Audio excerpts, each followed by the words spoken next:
Just for fun, I thought we'd look at some of the Star Trek games that we had from way back in the day to around like the 8-bit, 16-bit generation. And if you've seen this face before, it means you've at least been on my channel a couple of times, so if you haven't done so yet, make sure you're subscribed. Not including the arcade or computer systems, the first Star Trek game I could find dates all the way back to 1982 for a very unique system. Well, it's all about the Vectrex. Now, the Vectrex was a standalone console that uses vector graphics. And in Star Trek on the Vectrex 1982, well, it plays a lot like that Star Wars arcade game. Now, you can see the ships, you can make them out. The old classic, you shoot them before they shoot you. And you can dodge most attacks pretty easily, but if you don't, well, you'll get that big old crack on the screen. That means that you got hit. It's alright, 3 lives keep you going. Every once in a while, you might even find a warp zone that'll take you, somewhere else, like the boss or something like that, you know? I'm sure fans of Star Trek loved this game. It was one of the first games released from, I believe, for the Vectrex, and what a great thing to have. I was basically arcade action at home through something like this with Star Trek. And since that was the oldest Star Trek game I could find, it'd be fun to take you to see what the Star Trek games look like now. And best of all, the one that's currently out is free. Today's video sponsor is Star Trek Fleet Command. Star Trek Fleet Command is a free-to-play open-world MMO. Put your skills and strategies to the test, an amazing experience into the well-known universe, stunning graphics, and a sprinkle of new immersive Star Trek story in the Kelvin timeline. You are the commander of a starbase on the edge of civilized space. Recruit iconic officers like James T. Kirk, Spock, and Nero, and build powerful ships including the Enterprise, the Romulan Warbird, even the Klingon Bird of Prey. Feel free to join millions of players in this MMO. Become the leader or member of a mighty alliance. You can forge alliances, defeat your enemies, build an epic fleet to soar and dominate the galaxy, explore strange new worlds, seek out new life and civilizations, or boldly go where no one has gone before. You want to grab this, I know you do. You gotta grab Star Trek Fleet Command in the Amazon App Store. You'll find it using my link in the description below. And you gotta have that Amazon App Store. That's the best way to save cash on all these new great games that are coming out, including this one. And now let's take you all the way back to the Atari 2600. Well, we got Star Trek. Well, I mean, of course it's Star Trek. We're talking about a Star Trek video here.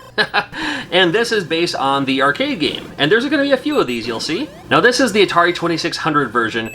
I like the fact that it contained more than one instance on screen. Now, it had a little first-person view at the bottom, and then up in the corner you got kind of like your map, I suppose.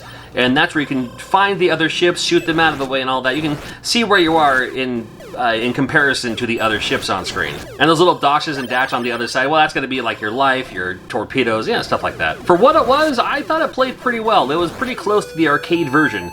And it was available on your 2600, man. Super cool to see. I thought it was fun going to the asteroids fields. I remember that was kind of a fun thing for me. You'll get a little boost of an upgrade when you get Star Trek for the 5200. Now, if you can get around the weird controller that the 5200 came with, a little bit of an upgrade for your Star Trek arcade experience on the Atari 5200. Similar game to the 2600, but just looks a little bit better, as you can clearly see here. You know, a little bit more graphics and stuff like that, you know, especially back then in 1983. Uh-oh, 1983. Was this the game that caused the crash? No, it wasn't. I promise you it wasn't to this.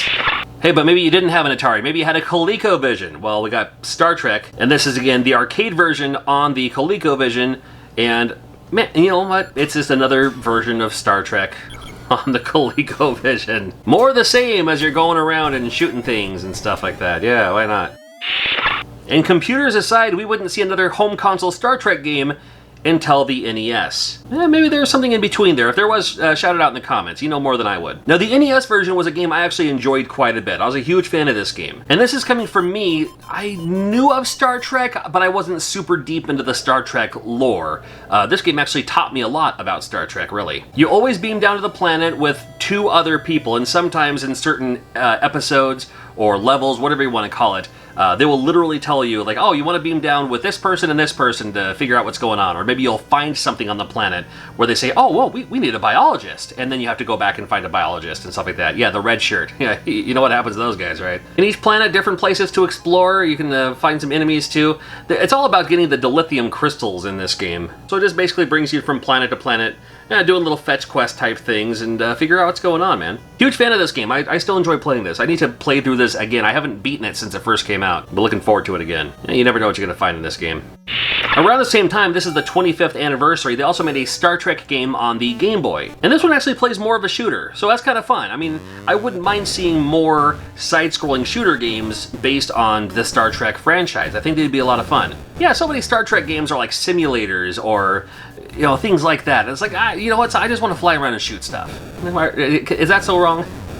No, maybe not, I don't know. You got your basic shot, you also have this kind of like powered up, it shoots a big old wave of things in the way. It was cool that they had this option for the Game Boy. It looked really clean on a Game Boy too. Especially the little part where you warp a little bit ahead. I mean, we don't warp like all the way to the end. I wish you could.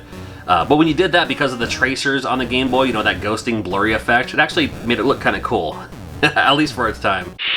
And before we move on to the next generation, Bandai was slated to make Star Trek V: The Final Frontier. This is based on the 5th Star Trek movie. They were going to make this on the NES. It didn't come out. There was a prototype that was dumped, so you can find it. You can play it if you'd like. Interesting enough, you play as Sulu in this one. That's right, you play as Sulu with the gun, or your phaser, I suppose, in a kind of just run and phaser style game. Again, the prototype's dumped if you want to check it out. I have never played all the way through this, but it is available for you.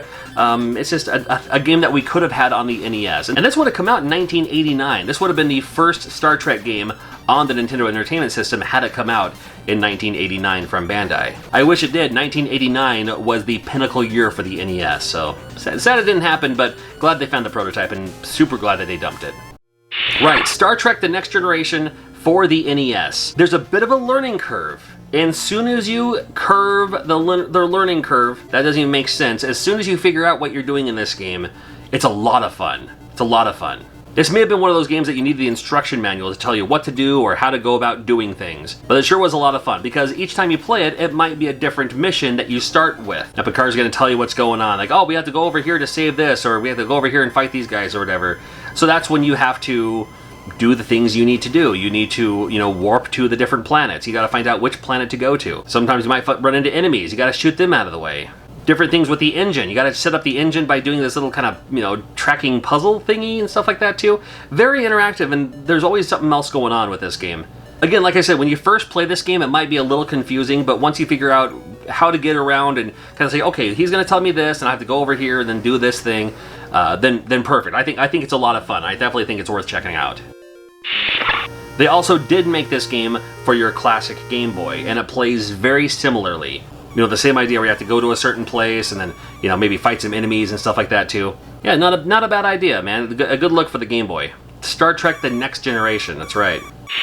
Now, Star Trek: The Next Generation on the Super Nintendo is similar but different.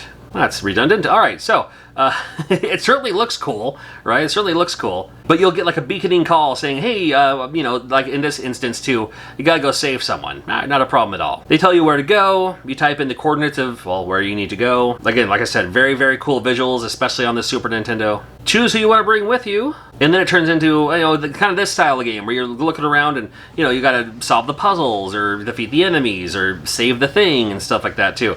A lot going on with this game, Star Trek: The Next Generation on the Super Nintendo. Very, very fun game. It was definitely worth a rental for its time. And maybe you only had the Sega Genesis, well...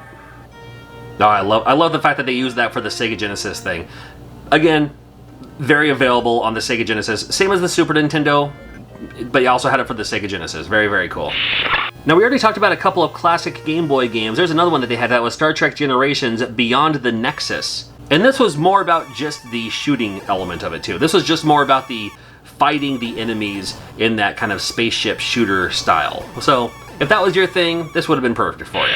And while we're still in the 16-bit generation, they still had time for a Star Trek Deep Space Nine. Now, Star Trek Deep Space Nine, the TurboGrafx 16 of the Star Trek generations, this one plays pretty differently to all the other ones, because this one is more of a, not really a platformer, but you're exploring the thing of what's going on. You can jump, you can punch, you can chat with people and stuff too.